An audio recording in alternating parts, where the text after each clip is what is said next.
Next, we are beyond honored to welcome Dr. Abe Kendi, one of the country's most influential scholars and authors, whose work has reshaped how we understand racism, equity, and the power of ideas in our society. Dr. Kendi is a National Book Award winning historian and is #1 New York selling book author of Stamped from the Beginning and How to Be an Anti-Racist. Dr. Kendi challenges us not to just recognize racial inequities, but to take intentional collective actions towards unity and inclusion. In today's session, he is going to bring insights from his latest work on how diverse ideas spread and why confronting them matters for stronger and more cohesive communities with practical frameworks for honest dialogue and shared purpose. To guide this, to help us guide through this important conversation, we are so pleased to also welcome a moderator. Kate Sidham is a consultant facilitator, speaker specializing in organizational development, leadership strategy, and change movement. She has spent over a decade helping organizations navigate complexity, foster collaborative and inclusive culture, and implement high-impact change initiatives. Working across the United States and internationally, Kate incorporates cutting-edge leadership strategies, educational theory, and organizational psychology principles into her work, ensuring organizations have the tools and framework to adapt, collaborate, and sustain initiative. Once again, we are so pleased to have Kate as our moderator who will help introduce and engage Dr. Abram Kendi in this meaningful conversation around shifting towards anti-racism. Welcome both. Thank you so much. Welcome, everyone. My name's Kate Stitham, and I am absolutely beyond honored to be your moderator today. So, our guest today has already had one introduction. I would love to just acknowledge a little bit more. Dr. Ibram X. Kendi is one of the world's foremost historians and leading anti-racist scholars. His books have been translated into multiple languages and republished throughout the Americas, Africa, Europe, and Asia. Dr. Kendi is the inaugural Carter G. Woodson Endowed Chair in History and the founding director of the Howard University Institute for Advanced Study, an interdisciplinary research enterprise examining global racism. He is author of many highly acclaimed bestsellers, including Stamped from the Beginning, The Definitive History of Racist Ideas in America, which won the National Book Award for Nonfiction. He is the author of the international bestseller, How to Be an Anti-Racist. Time magazine named Dr. Kendi one of the 100 most influential people in the world. He was awarded a MacArthur Fellowship, popularly known as a Genius Grant. With that, Dr. Kendi, thank you so much for being here with us today. It's a pleasure to be here. How are you? I am very excited to have this conversation with you. And I did just want to acknowledge to all the participants in this room, who I think are also very excited to hear what you have to say, that this is a conversation, and it is honestly a rare opportunity to be in live conversation with someone doing this level of work. So I really highly encourage all of the participants to offer questions as well. I'm going to do my best throughout this to honor questions, so you don't have to wait until the end. If you have a question, please add it to the chat, and we will do our best to actually bring those into the conversation in real time. Because I think that that would be a really wonderful way to include the group. And if you'd like to raise your hand using the raise hand feature, we can actually bring you directly on stage as well. So I've been diving a lot into your current book, The Chain of Ideas. And I wanted to start because a lot of your current work is focusing on how fringe ideas develop and spread into mainstream culture, policies, and institutions. Can you help explain what that looks like in practice, like in a work environment in a mid-sized company in Maine? So sure. Well, first, let me just say I'm thankful to be in conversation with you and thankful to be in community virtually with everyone. And what I document in Chain of Ideas is how a fringe conspiracy theory known as Great Replacement Theory spread from the margins of society to become the most dominant political theory of our time. And this is a theory that suggests that there are these powerful elites who are enabling, let's say, peoples of color to displace the lives and even livelihoods of white people who apparently need authoritarian protection. And so popular phrases are that immigrants are invading the nation and we need to mass deport immigrants in order to save the nation, or that diversity programs are leading to discrimination against white people. So there needs to be this attack on DEI in order to protect uh, qualified white people from getting jobs, or that there's this enemy inside the gates known as Islam. Uh, and and so how this fringe idea went to the mainstream, whether it's the mainstream of American culture or even the mainstream of many mid-sized companies that have abandoned efforts in many ways to ensure equity and justice for all, I sort of document how these politicians themselves have religiously and constantly used their bully pulpits to express these ideas, how their benefactors have gobbled up media companies and which have allowed these ideas to spread, whether traditional media like television and newspaper, or even created or gobbled up control of social media platforms, the ways in which you've had a series of novels and documentaries and other forms of cultural products that have spread these ideas. And ultimately, they've been able to convince regular everyday people that they didn't get that job or that opportunity or that promotion uh, because they're presumably white or Christian or male, when typically that's not the reason. And so that's how it spread from the fringes to the mainstream. Yeah. Something I really appreciate about your book as well is the global scope of it. A lot of my early career was spent working internationally, and I had dozens of conversations that had something along the lines of racism is an American problem. It's an American phenomenon. And your book clearly refutes that. It really eloquently demonstrates that this is a global phenomenon and that you're seeing um, it manifests differently. Do you want to speak to that a little bit about how you're seeing it look a little different, but that it is at a global scale? Well, it's interesting because uh, just as you have a certain segment of Americans who say that racism doesn't exist, particularly against, let's say, black people or brown people in this country anymore, so too, as you stated, if you go to other countries, they'll say racism doesn't exist in France or Hungary or the UK because that's an American issue. And so, Chain of Ideas, which documents the spread of Great Replacement Theory, which is the most dangerous racist idea around the world, obviously demonstrates that that's a lie. But I think the way that it operates in different countries is different because the demographics of different countries are different. And it is a theory that causes people to fear demographic change. And so, what the way demographic change looks is also different depending on the country. And so, while in the United States, the principal quote unquote group that's engaging in the replacement are largely positioned as immigrants of color, African Americans, and Muslims. You take a country like India, the which the Hindu majority is being positioned as being replaced by the Muslim minority.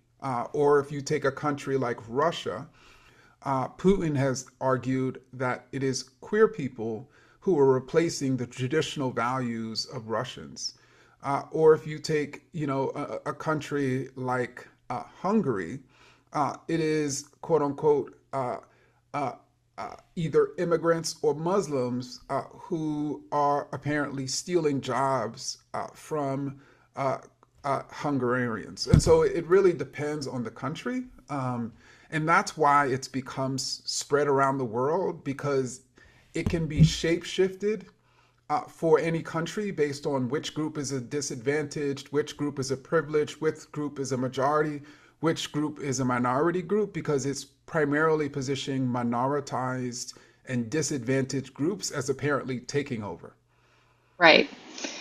Yeah, one of the things I find really frustrating in my work in Maine, where I sometimes work in organizations where I hear a lot of things like, well, we're a predominantly white state, so we can't really be more diverse than our demographics, or it's just not that big of an issue. This way to dismiss the conversation before it even starts, or not, or a refusal to go deeper on that topic. Can you talk a little bit about how these dismissive narratives can kind of take the place within this space? Because I do think replacement theory is present here. But the conversation, to even start that conversation, sometimes we hit that initial barrier. Well, I mean, it's certainly it is certainly something that's operating in Maine on multiple levels, because Maine right now is being occupied uh, by the federal government on the pretext that Maine is being invaded by immigrants and it needs to be saved, by DHS. And indeed, great replacement theorists around the world position what they call remigration, or what in the American context is called mass deportation, as the solution to the Great Replacement. But even beyond Great Replacement theory,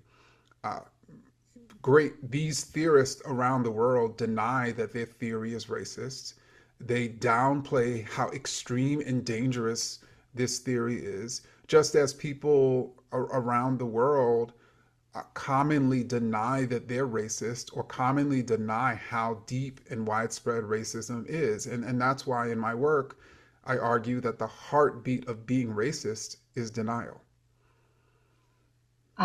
Absolutely. I actually I see a great follow-up question in the chat to this, is what do we say to people that the great replacement theory is just an excuse for billionaires to rule the world? Like, which argument is important to engage first? Well, I think all of the above, and I actually do think that that's an element of this story, because if you look at the politicians and the political parties that are espousing great replacement theory, they're typically heavily financed by billionaires, whether in the United States or other countries.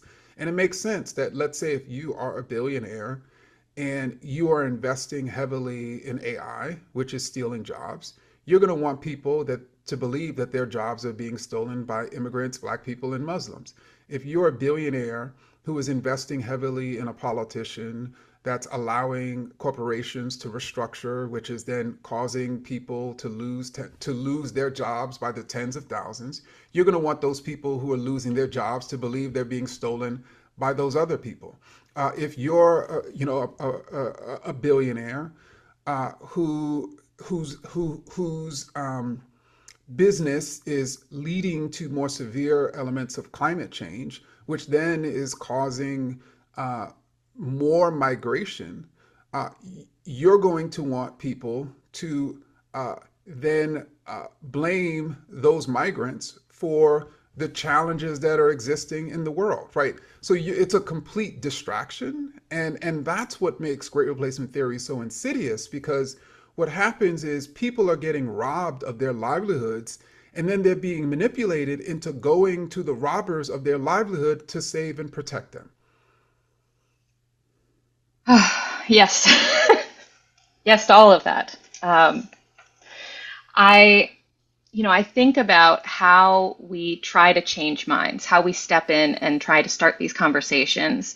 And one of your core arguments is that harmful ideas spread when we don't intervene, right? When we don't speak up and say something. But in the workplace in particular, in today's climate, it feels like, especially for leaders, stepping into those conversations can get you labeled very quickly as political or divisive, can actually uh, can enter you into very hard conversations. So how do you address that when you want to step in, but you're concerned about the politicization of even having the conversation? So let me say, if the conversation is to allow people within the organization to recognize how certain things they're saying or doing is offending particular colleagues who, let's say, are black or Muslim or queer or or women. If the argument is that uh, like I don't want to step in to have that conversation so that my colleagues, your colleagues, won't continue to have to essentially suffer and be harmed as a result of this bigotry, then ultimately you're saying that we should not have that conversation so that people continue to be harmed. And apparently, allowing people to continue to be harmed by, let's say, the racism of the organization is not political. No, that's just as political, right? So the politics ultimately are we going to allow people to continue to be offended and harmed and excluded? Or are we going to intervene and protect people and include people and allow people to see that their lives matter, that their experience matters, uh, but I should also say that part of what happens, particularly as it relates to race and racism, is that most people do not want to acknowledge when they're being racist, uh, which then causes them to continue to be racist, partly because most people have been taught that racist is an identity. Like that is who a person essentially is. And so if I admit that what I just said or did was racist to that person, then that means I am inherently racist and that means I'm a horrible person. And what I've tried to show in my work is that the term racist is a descriptive term. It describes what a person is being in any given moment based on what they're doing or not doing. And so it's not a fixed identity. It is a descriptor. And the term not racist is more or less a term that allows people to deny those moments in which they're being racist. And to be anti-racist, by contrast, is to actually acknowledge, you know what, I didn't realize that what I just said was offensive and harmful. That's actually being anti-racist. While to deny it, to reject that conversation, allow that person to continue to be harmed, that's actually continuing the harm that one just did. Yeah. I think the recognizing that the silence itself is a statement is an action, and to not actually have those conversations is perpetuating the problem. Especially in these work environments where we're feeling where there is a lot of pressure, increased pressure these days to not speak up. I think it's really important to recognize what that pressure is doing. Um, so I'd love to switch to talk a little bit about allyship, because that's another big core piece of something that you've been talking a lot about. One of the things you mentioned is to counter harmful narratives, we need to build genuine solidarity across difference. And across differences like race, class, and immigration status, what do you think it takes to build authentic coalitions? And especially when people's lived experiences are so different, and narratives around them might be pulling them apart. So I think one of the things that I realized, particularly in researching for Chain of Ideas, was I not only wanted to document the spread of Great Replacement theory, but I wanted to ask the question, okay, what effect has this actually had on societies, on communities? And and that effect has been that it's ushered in the authoritarian age. And so even as certain groups have been targeted as the so-called replacers, and they have been demonized, in communities. The groups that have been told that they are being replaced have also been manipulated into giving up their rights and freedoms in the name of protection and security. And so, what I'm ultimately saying is, I think we are in a moment in which we can move from allyship to being a comrade. In other words, it's the concept to me of an ally is I'm going to fight for you with the recognition that I am going to help you against this powerful force. Mm. Comradeship is you are being harmed and I'm being harmed, right? Hmm. Now you are being harmed a little bit more than I am, but we're still being harmed by the same authoritarian force. And so we need to build solidarity in order to resist together. And as we resist together, we benefit together. And I think as people, I think more and more Americans are seeing that as happening. In other words, they're recognizing that these authoritarians and that the way racism is operating today, it's ultimately harming the vast majority of us. At the same time, it's benefiting the oligarchs and the super powerful.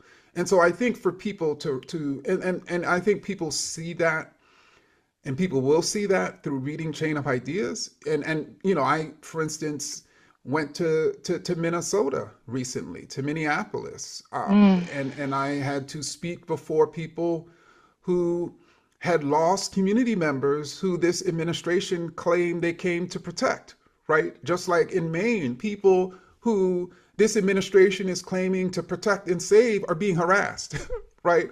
Or their neighbors are being harassed, or the people that they work with are being harassed, making it harder for them, to do their job. So we're all in this together. And so moving really from being an ally to being a comrade, I think is really powerful for people.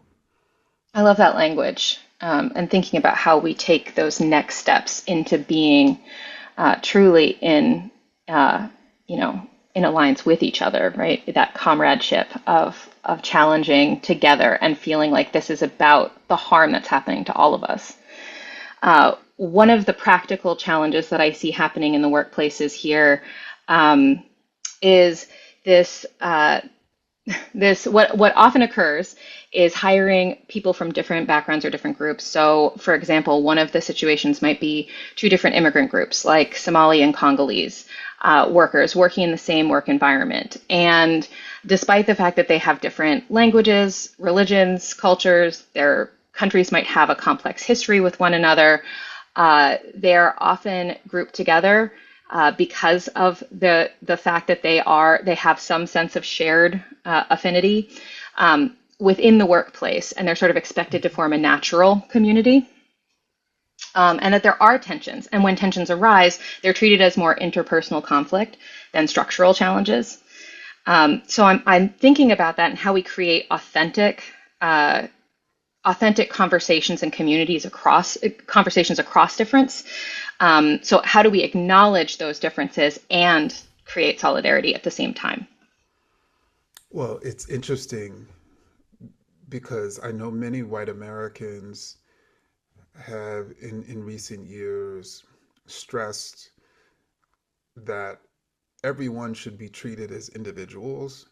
At the same time, they see two individuals who happen to be immigrants and even black as more or less the same.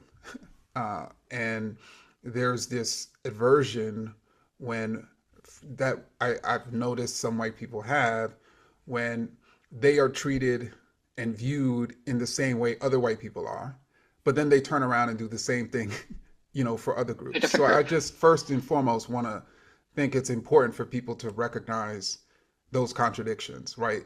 For us to treat other people in the way we want to be treated. So if you're serious about being treated as an individual and all your complexity and difference, it's important for us to treat others in that way. And I do think it's important for leaders of organizations to be cognizant of the differences in status, in ethnicity, in race, uh, and the different experiences that people and backgrounds that people have, And I think that knowledge then can give them the ability to figure out ways to foster conversation and solidarity and shared understanding. But it first starts with that learning, right? And meeting people where they are. That's how we then, build bridges. Thank you. Um, I see another question in the chat asking about No Kings, which I think is a really interesting top of mind topic. Can you speak to the No Kings process? Is it helping or hindering the process right now? Are these true comrades to disenfranchised groups or more self-serving to white participants? So I just think that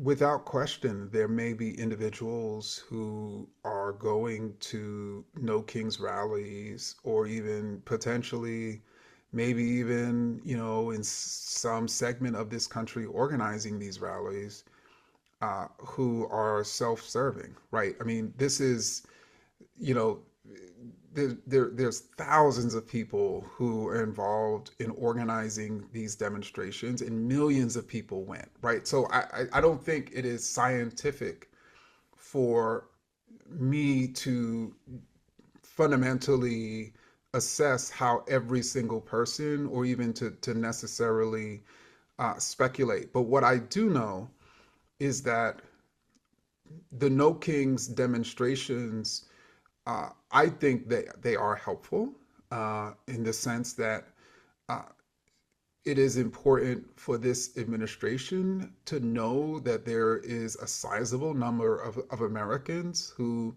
are outraged about uh, the dehumanizing and authoritarian march of this administration. I think that when history is written about this time, one of the storylines will be the mass outrage through these No Kings demonstrations. I think that, and so I am always looking for and going to support efforts towards resistance. Now, I don't have the expectation that all those efforts are going to be perfect or perfectly anti-racist. But I am going to applaud really any effort to resist in this moment. I think that's a great sentiment of trying, right? Not letting perfection be the enemy of the good, and that it's really important that we're trying. I think about that as it applies also to workplace innovations. I think a lot of people are there's a lot of pressure to want to have a perfect solution. I see sometimes organizations approach me with a policy where they've been sitting on a DEI plan or policy for years without rolling it out because they're just trying to get it right. And then there's a new group and they want to make sure their voice is heard. And instead of having anything in action, they're waiting for it to be completely finished. So thoughts, because that's something that comes to mind when I think about, this was speaking at a larger advocacy, but I think about that even on a small scale within an organization. Well, I'll say very quickly, when I wrote How to Be an Anti-Racist, I wrote about being anti-racist as a journey. And so it's not you deciding one day that you are anti-racist and thereby you never express an idea that's racist or support any sort of racist practice. What it means is you gaining more of an awareness of the ways in which you've internalized, particular racist ideas and have historically supported particular practices so that you can recognize when you say them and do them, and you can constantly be on process of recognizing and changing and growing. And so we are human beings, which is to say we are not, nor will we ever be perfect. um, and I think it's the same thing with rolling out a new anti-racist program or policy. Like, it is an effort, you roll it out uh, with the intention for it to bring about more equity, more understanding, a situation in which, let's say, people of color feel more that as if they belong, with the knowledge that you're likely going to have to constantly improve it through based on feedback, based on the data that you're collecting. Right. And that you may find out that something you tried didn't work in the way that you Exactly. intended. That intention is not impact. And you can try something and have it not land as effectively, and then you try something new and iterate again. Exactly. And I have gotten a lot of flack because I have called on us to focus on outcome as opposed to intention. And to me, focusing on outcome then gives us the ability to constantly improve and grow. Right, and to create a more quote unquote perfect union, as some people desire, as we should desire, if a perfect union is one that's equitable. And and and I think focusing on intention allows uh, people to feel that their work is done once they have rolled out the plan, right? Or Hmm. if you are a policymaker, in the state house in Maine, once you institute what you intend to be an anti-racist policy, your work is done. Even if that actual policy, which you intended to bring about more racial equity, actually brings more racial inequity, you can still claim you're anti-racist, your policy is anti-racist, even as the outcome is racist. Yeah. Yeah. I mean, that's outcome, impact, and outcome, those matter, and they matter more than intention. But intention matters too. It exists. It's just that intention is not the same thing as impact, and it cannot replace it. And entirely focusing on intention, it just dismisses the impact that you are having. Yeah. I'm often coaching leaders that a big part of leadership is just aligning intention and impact and asking those questions. Is what I'm intending actually what I'm achieving? And that constant questioning is part of the work of a leader to sit in. Yeah, thank you. Also, a reminder and encouraging, we're about halfway through, so encouraging people in the participant group to think of some questions. Does anyone want to raise their hand as well to speak to Dr. Kendi? No pressure. I'm enjoying this. Um, all right, I'll move to another question.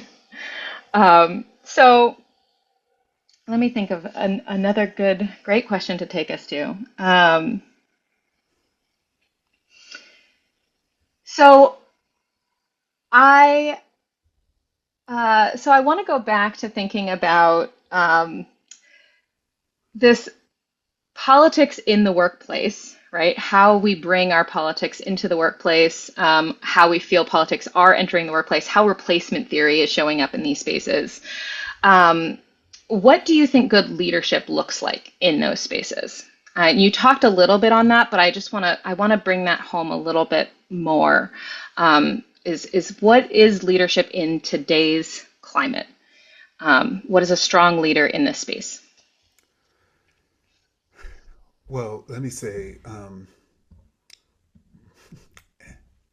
I think that I don't necessarily agree with the position that the only people who are leaders in a organization are the individuals who are in positions, let's say, of power. Yeah. So to me, what makes a good leader is someone who identifies solutions to problems or challenges that exist. And so they, as a leader, when they are faced with a set of challenges, they're constantly thinking of practical ways to solve those challenges, and they maybe then be able to carry those out themselves or bring them to their supervisor, let's say, who has the power or the ability to carry them out, right? So it's one thing, right, for me to go to my supervisor and be like, here's all these problems. It's another thing for me to go to my supervisor and say, here are some problems I identified and here are some proposed solutions, and those solutions again are practical. um, Hmm. that to me is a leader, and even beyond that, a leader is to me a visionary, which means that a leader can envision how we can move as a department or as a team from these areas of division to areas of solidarity and unity, and they begin to think of ways to get us there. A leader to me is also someone with courage. So they don't shy away from bringing change into being in that in the organizational space. And so if there's a recognition that there that let's say black and brown people are severely underrepresented in the space, they're not going to shy away from thinking about what are the practices and policies within that actual space that can be changed to transform that that situation. And I say all of that, right, because there are people who are in positions of power who are not visionaries.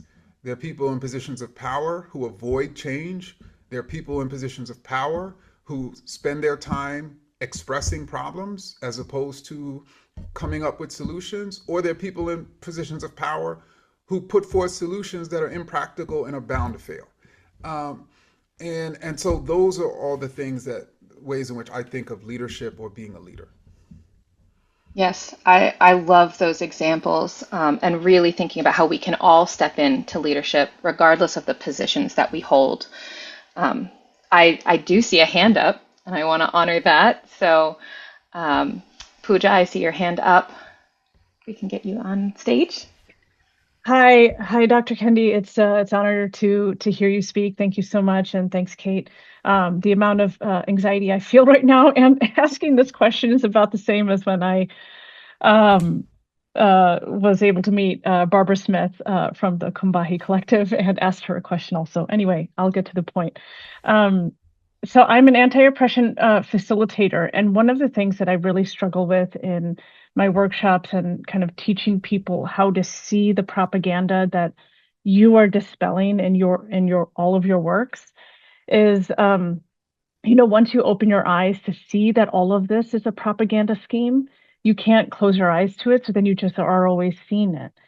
But it's like a flood of information that we always have access to once we see it for what it is. And my struggle is with, you know, how to distill into these single lanes of addressing it when it's like, no, the whole thing is upside down. And but when someone is still caught in kind of the propaganda machine of thinking that, all of the things that you've said about racism and solidarity and um, staying silent and thinking intention is better than impact, um, or more important than impact, like how do you like calm down and just go for the like one at a time, let's slow down and think this through, um So and kind so of, yeah, talk about it. Thank you. oh, you're welcome here. Thank you for the question. And what I try to do is meet people where they are. Like what are you already what is that person already outraged about? Right? And so to give an example, let's say if it is a white woman who is outraged about the recent uh, assaults on Roe, or reproductive justice, and sort of the retraction of abortion rights in this country. So that's clearly something she's outraged about, but she doesn't necessarily uh, isn't similarly outraged about the ways in which great replacement theory is positioning African Americans, immigrants, and Muslims as these replacers. So what I would then do is I'd actually connect what she is actually outraged about to the things she isn't outraged about. And so to give an example, you know, when it comes to great replacement theorists, they are positioning so-called black criminals, so-called Muslim extremists, and so-called animals and rapists who are immigrants as bringing on what they call the white genocide. And they're also arguing that white women who are against abortion are bringing on the white genocide. I should say, white women who are supportive of abortion are bringing on the white genocide. They also argue that childless cat ladies who are white and refuse to have children are also leading to the decline of the white race and thereby bringing on the white genocide. So you're literally a group, you're part of a group that they are connecting to these other groups that are bringing on the white genocide. So for you to not be in solidarity with those other groups is for you to frankly undermine your cause in this moment. So I think it's important for people to see that, and sometimes we have to spell that out for people. Mm. Thank you. You're welcome.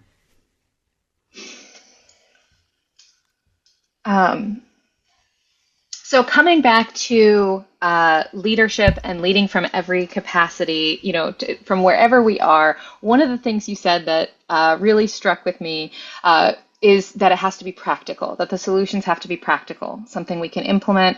And you also you said the magic words to me, which is policy and practice, that we have to think about the structures as well as the behaviors, right? And the disalignment between the two, because sometimes we have a policy, but that's not actually what's happening in practice.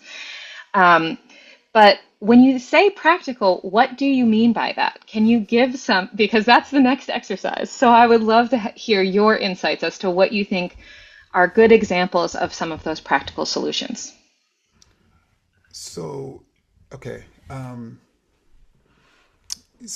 Oftentimes, sometimes the impractical solutions are solutions that the organization simply does not have the resources to implement. And so if you're going to offer a solution that the organization does not have the resources to implement, you also have to come out with a solution for that organization to acquire those resources.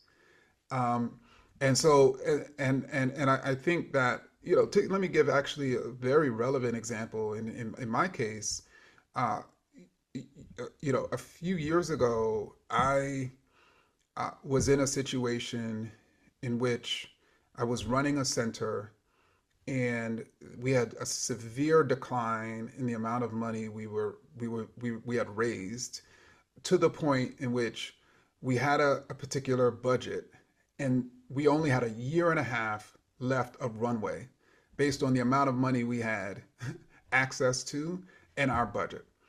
And so there was pretty much two options. One option was to continue as is and just hope that somehow we'll be able to raise the money.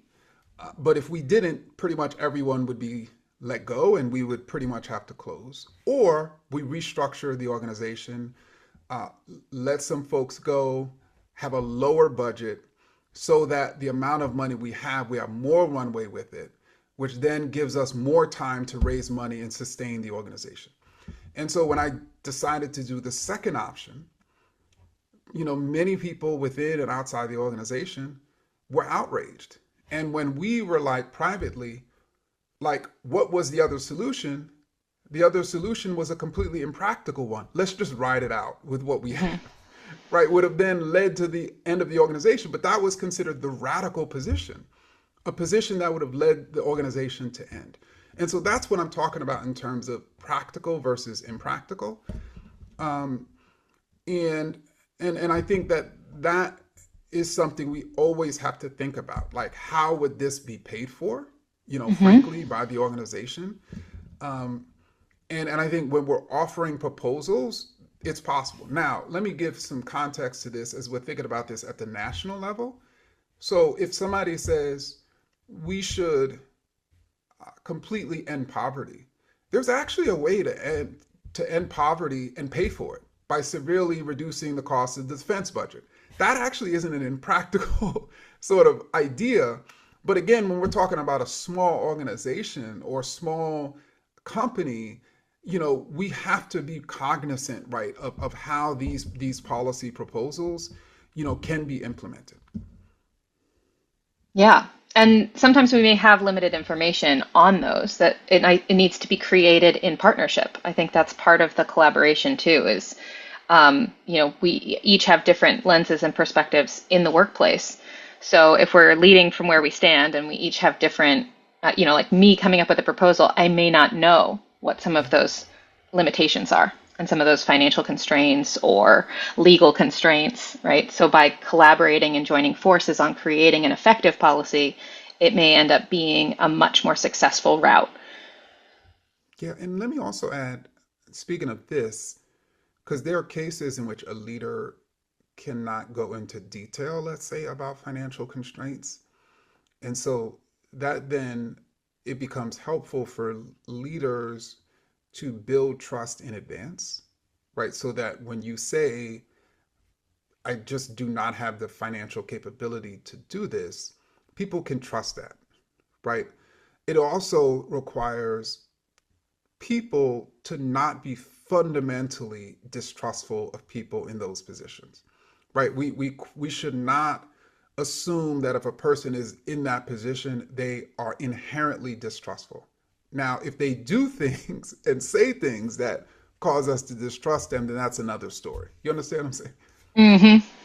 Yeah, and it's a long road to build psychologically safe work environments, and you have to prove it through practice and through behavior. You have to show what your intentions are and what your impact is in real time. Yeah, That's what builds that trust. definitely. So, do you have any advice that you would give uh, this group who's assembled here right now, when they go back to their organizations, to think about sharing some of these insights? Are there key insights that you think that they should bring back to their organizations from this talk today? I have a few in mind, but I'm curious if you have some thoughts. Well, I think we shared about what leadership is. We shared about the fact that the idea that not talking about a problem is somehow apolitical, but talking about a problem is political, is nonsense. And that actually allows the problem to persist. And there's nothing more political than that. Um, the recognition that when a company or even a leader or even a staff member argues that a group that is in the majority or that historically has been privileged is being replaced uh, by another group, and that is horrible for the company. That is great replacement theory. That jobs are being stolen by those black people or by those immigrants or as a result of DEI. That is great replacement theory, which is the most extreme and dangerous racist idea of our time. And what's actually happening, and let me just sort of back up. I don't think people recognize all of the evidence that shows that when organizations and companies diversify via race and gender, those organizations and companies are generally likely to become more effective, more productive, and if you care about this, more profitable. And so what that means is the people at the company. Let's take a white male who's at that company.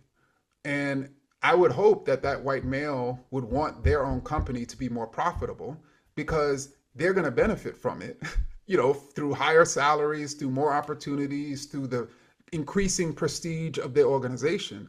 So for that white male to actually oppose uh, more women and people of color coming into the company is literally that white male opposing the bettering of their own livelihood. For them to somehow see that as harmful for them, when studies show that it's actually helpful for them, it just goes to show how replacement theory is causing people to literally shoot themselves in the foot. Yeah. Yeah, and I think the research really is very even as explicit in the ways in which they're successful. Some of the research I've seen has said that it's specifically innovation and adaptability, flexibility, that diversity directly impacts and correlates with this, because it's, of course, increasing your divergent thinking, your ability to think in multiple different ways and to think outside of a single path. So, of course, you're going to be better able to ride out different scenarios. And as we've seen, different circumstances as they've come out, the pandemic and other situations, our ability to adapt and evolve is a really crucial thing for businesses. And diversity directly impacts and improves that. Exactly. And then so some would then say, well, if if a company is bringing in more women and men of color, then they're quote unquote less, they're bringing in less white men. But what actually is happening is if they're bringing in more people of color and women, and that company is being more productive and more profitable, then that means that company is growing. So what's actually happening is they're bringing in more of everyone. Yeah. There is another question in the chat, and this is specific to rural Maine, which I think is really interesting. We do have a pretty significant difference between southern Maine and the rest of the state. And so one of the questions is, I see a big challenge in Maine, especially in rural Maine with its homogenous communities, is going from intention of being anti-racist to actually being anti-racist. There are many factors to this, but one key factor I see is that white Americans often do not know much about what the lived experience of BIPOC individuals living in the USA and or foreign-born people's culture is like. So what do you recommend people in Maine do to break down this knowledge barrier other than just having a friend from this group? Wow. Well, there's so much here. The first thing I will say is that we've talked about many different ways in which great replacement theory has operated. It has operated to say that there's this war against white people, war against men, war against Christians.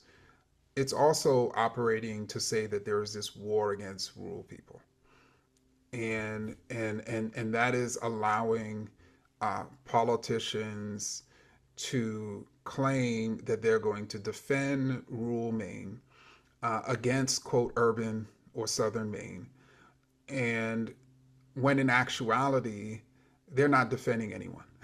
And if anything, their policies are harming rural Maine or rural parts of this country, as many people in those rural areas know.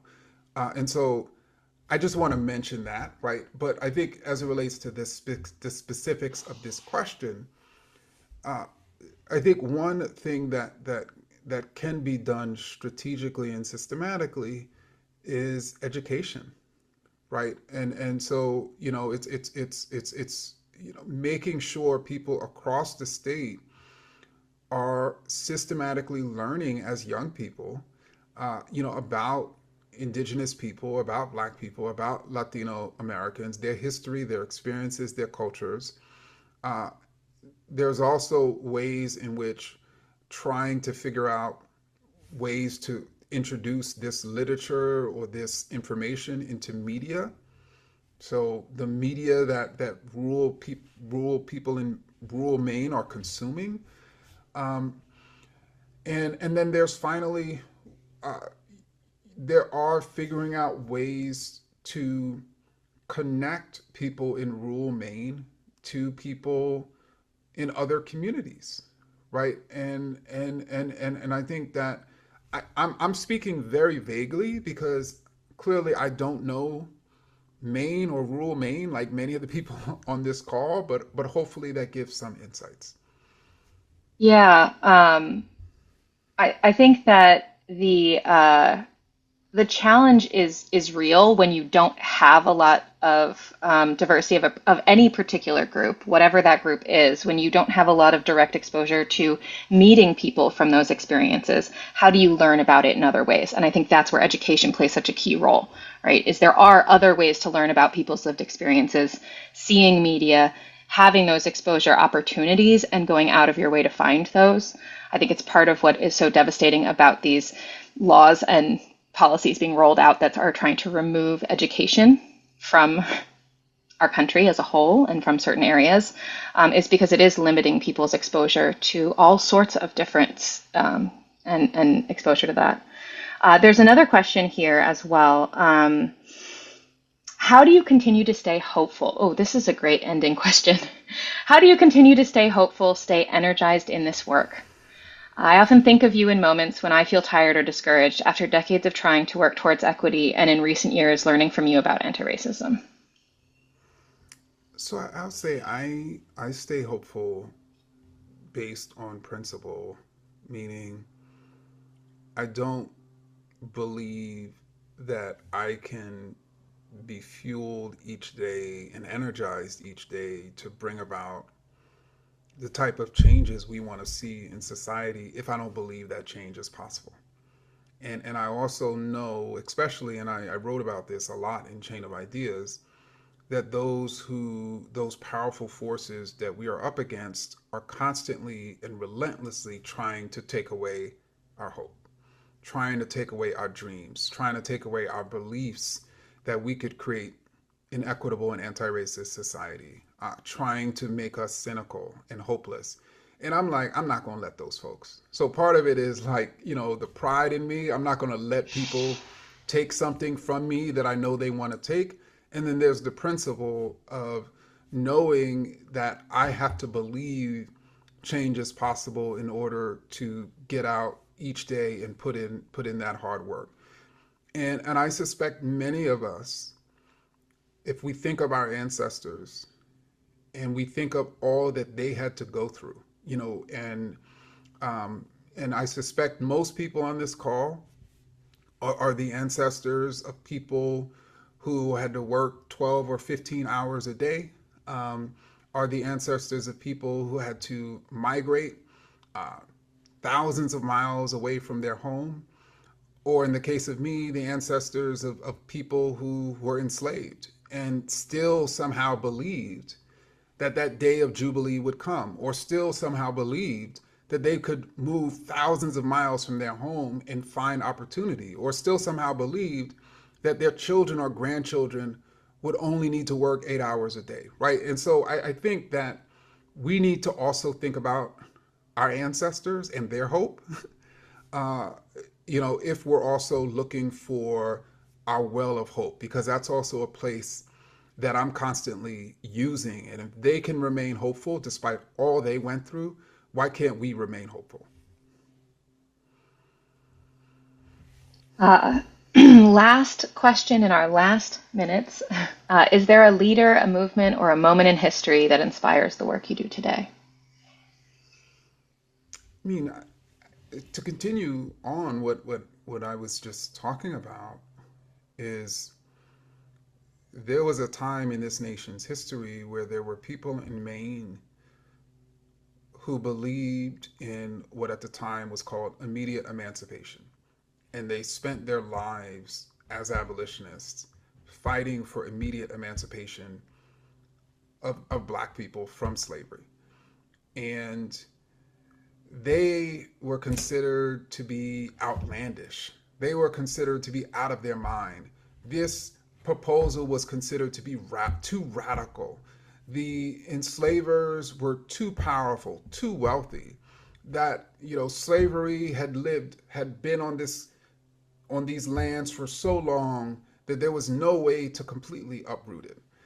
And those abolitionists, whether they were free in Maine or enslaved in South Carolina, still believed, as I just talked about, that that day of Jubilee would come, that they could bring into being the impossible, that the impossible was possible, that they could take on the most powerful force of people in the United States and win.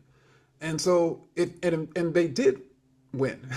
And so and again, I just want to emphasize, in 1860, if you would have told your friend in Maine that in 5 years, chattel slavery in this country would be no more, it is just as outlandish if you were to say to your friend in Maine, in 5 years, racism would be no more. Like it was inconceivable, but we did it. But we did it. Thank you so much. And we are at time. Um, this has been an amazing conversation. I am so honored to have been able to moderate this with you and to have gotten the opportunity to meet you. Thank you all for participating as well, for the participants who asked such great questions. Thank you so much. You're welcome. Thank you. Thank you, everyone. Thank you so, so much for this meaningful conversation. And how do we cultivate our ideas into shared action? And we